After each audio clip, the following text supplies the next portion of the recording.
এটা ভাল খবৰ যিসকলে এমপ্লয়মেন্ট এক্সচেঞ্জত নাম অন্তৰ্ভুক্ত কৰিব পৰা নাছিলে তেওঁলোকৰ কাৰণে ভাল খবৰটো এটোৱে যিসকলে OTP মানে OTP অহা নাছিলে মোবাইলত এতিয়া মোবাইলত হক বা ইমেইলত হক OTP টো পঠাব পৰা নাছিলে অথবা OTP ৰিসিভ কৰিব পৰা নাছিলে সেই সমস্যাটো সমাধান হৈ গল ঠিক আছে সেই সমস্যাটো কেনেকৈ সমাধান হ'ব মই গুটেখিনি বুজাই কম তাৰ আগতে বহুতে মোক কোৱেশ্চন কৰিছিল যে এমপ্লয়মেন্ট এক্সচেঞ্জ খন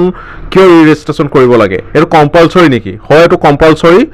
29 তাৰিখে লাষ্ট ডেট আছিলে কিন্তু এতিয়া সাৰ্ভাৰ প্ৰবলেম ঠিক আছে এতিয়া এই সাৰ্ভাৰ প্ৰবলেমটো সমস্যাটোৰ পৰা আমি কেনেকৈ মানে তাৰ পৰা কিবা এটা উপায় উলিয়াম ঠিক আছে ইয়াৰ উপায়ও আহি গল তোমালোকে ভিডিওটো সম্পূৰ্ণ চাবা ঠিক আছে আৰু যিসকলে ভয় খাই আছে এতিয়ালৈকে এমপ্লয়মেন্ট এক্সচেঞ্জ ৰেজিষ্ট্ৰেচন কৰা নাই তেওঁলোকে চিন্তা কৰিব নালাগে তেওঁলোকে কৰিব পাৰিব প্ৰথম কথাটো হল মোৰ নাম্বাৰটো ভিডিওটো শেষত দি দিম তোমালোকে ভিডিওটো সম্পূৰ্ণ চাবা এটা স্মল ৰিকুৱেষ্ট তোমালোকে ভিডিওটো সম্পূৰ্ণ চাবা মই তোমালোকক ডাইৰেক্টলি ফোনত কথা পাতিম ঠিক আছে আৰু সকলো সমস্যা তোমালোকক সমাধান কৰি দিম ঠিক আছে এটা কথা কও তোমালোকে যদি ভিডিওটো সম্পূৰ্ণ নচোৱা বুজি নাপাবা ঠিক আছে এতিয়া প্ৰথম কথাটো হল তোমালোকৰ যিসকল OTP প্ৰবলেম সেই সমস্যাটো কেনেকৈ আমি সমাধান কৰিম হেতু কৈ আছো তাৰ আগতে আৰু এটা কথা কৈলো এমপ্লয়মেন্ট এক্সচেঞ্জত কিছুমান নিউজ চেনেলত দি আছে যিসকলে ৰেজিষ্ট্ৰেচন কৰিব পৰা মানে কৰা নাই তেওঁলোকে চাকৰিৰ কাৰণে প্ৰবলেম হ'ব নেকি হেখিনি আলোচনা কৰিম গুটেখিনি ভিডিওটোত আলোচনা কৰিম তোমালোকৰ লগত মই A to Z কথা পাতিম ফোনত বহুত লৰা চলি অলৰেডি মোৰ জৰিয়তে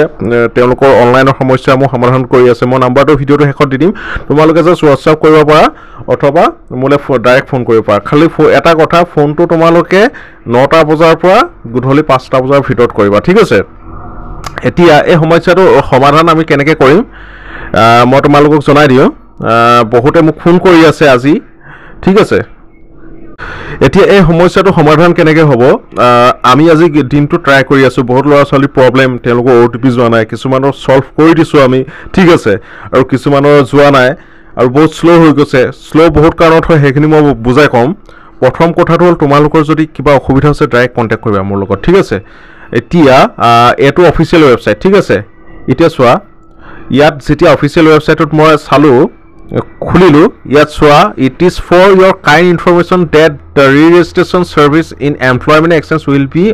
an ongoing service and will continue to be available after the special drive of re-registration is over on 29 February 2024 for those unable to complete re-registration may complete their process after 29 February 2024 ঠিক আছে মানে ইয়াত কি কৈছে মই গুটেখিনি বুজাই কৈছো employment exchange কাৰ্ডৰ এটো প্ৰক্ৰিয়াটো চলি থাকিব তোমালোকে চিন্তা কৰিবলৈ প্ৰয়োজন নাই আৰু যিসকলে মানে এতিয়ালৈকে এমপ্লয়মেন্ট এক্সচেঞ্জৰ ৰেজিষ্ট্ৰেচন কৰিব পৰা নাই তেওঁলোকে কি বুলি কৈছে for those unable to complete registration may complete their process after 29 February দিনাখন লাষ্ট ডেট আছিল তাৰ পাছতো তোমালোকে মানে কমপ্লিট কৰিব পাৰিবা খালি এটা কথা তোমালোকে দেৰি নকৰিবা সোনকালে এবাৰ কৰি লবা ঠিক আছে পাছত আৰু সাৰ্ভাৰ প্ৰবলেম হ'ব পাৰে হেকাৰণে মোৰ লগত কন্টাক্ট কৰিবা তোমালোকৰ আৰু বহুতে এমপ্লয়মেন্ট এক্সচেঞ্জখন ভুলকে ফিল আপ কৰি দিছে আমাৰ জৰিয়তে হুধুৱাই লৈছে কিছুমানে এড্ৰেছ ভুল কৰি দিছে মানে ফোন কল আহিছে সো তোমালোকক হেল্প কৰিব কাৰণে মই আছো তোমালোকে অকমান চেনেলটো সাপোৰ্ট কৰিবা আৰু this service is under maintenance will be available shortly এতিয়া তো মেইনটেইন কৰি আছে সাৰ্ভাৰ প্ৰবলেমছে আৰু সোনকালে তোমালোকে মানে এই সুবিধাটো পাবা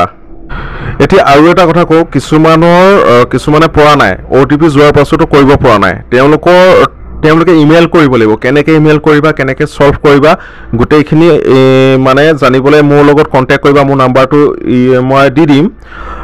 প্ৰথম কথাটো হল আৰু এটা কথা মোক ক'বলৈ থাকি গৈছে মানে নিউজ চেনেল বিলাকত দি আছে যে যদি এমপ্লয়মেন্ট এক্সচেঞ্জ কাৰ্ডখন ৰেজিষ্ট্ৰেচন নকৰে চাকৰিত প্ৰবলেম হ'ব নেকি হয় প্ৰবলেম হ'ব পাৰে কাৰণ মানে লাষ্ট ডেট এটা দি দিছে ঠিক আছে আৰু তোমালোকে এমপ্লয়মেন্ট এক্সচেঞ্জখন ৰেজিষ্ট্ৰেচন একানে কৰিব লাগিব তোমালোকে ভাল চাকৰি সুবিধা পাবৰ কাৰণে কাৰণ আগতে যোনবিলাক এমপ্লয়মেন্ট এক্সচেঞ্জ তোমালোকে ৰেজিষ্ট্ৰেচন কৰিছিলা তাৰ এটা প্ৰবলেম তোমালোকৰ সম্পূৰ্ণ ফুল ডাটা দিয়া নাই চাকৰি এটা পাবৰ কাৰণে আমাক সম্পূৰ্ণ ডাটা লাগে ঠিক আছে তোমালোকৰ email ID verification email ID দিয়া নাই ইমেইল আইডি ভেৰিফিকেশন কৰিব লাগিব তিনটা OTP যাব ফাৰ্স্ট ৰেজিষ্ট্ৰেচন তাৰ পিছত আধাৰ OTP তাৰ পিছত আকৌ ইমেইলৰ OTP ঠিক আছে এতিয়া তোমালোকলৈ এটা ৰিকুৱেষ্ট, যিসকলে ভয় খাই আছে তেওঁলোকে হয়তো কিছুমান এনেকুৱা ভিতৰৰ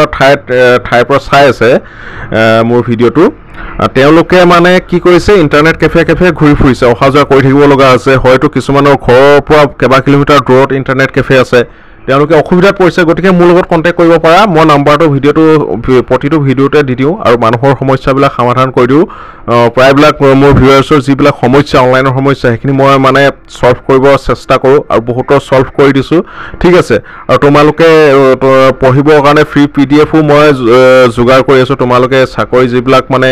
তোমালোকে গ্ৰেড 3 আছাম ডাইৰেক্ট ৰিক্ৰুটমেণ্টৰ গ্ৰেড 3 গ্ৰেড 4 কাৰণে এপ্লাই কৰিছিলা, তাৰ কাৰণে PDF পাবা। তোমালোকে জাষ্ট মোক মেছেজ এটা কৰিবা, ঠিক আছে, ফোন কৰিবা অথবা মেছেজ কৰিবা। ঠিক আছে, মোৰ নাম্বাৰটো মই তোমালোকক দি দিছোঁ। মোৰ নাম্বাৰটো হ'ল 6001673212। মই নাম্বাৰটো পুনৰ ৰিপিট কৰিছোঁ, তোমালোকে এইটো নাম্বাৰত কল কৰিবা অথবা মোক হোৱাটছআপ কৰিবা 6001673212। ঠিক আছে, তোমালোকে পাৰিলে অকণমান মোক হেল্প কৰা, ভিডিঅ'টো ছাবস্ক্ৰাইব কৰি দিবা আৰু অলপ তোমাৰ লগৰবিলাকৰ লগত শ্বেয়াৰ কৰি দিবা যাতে সকলোৰে সুবিধা হয়। ধন্যবাদ।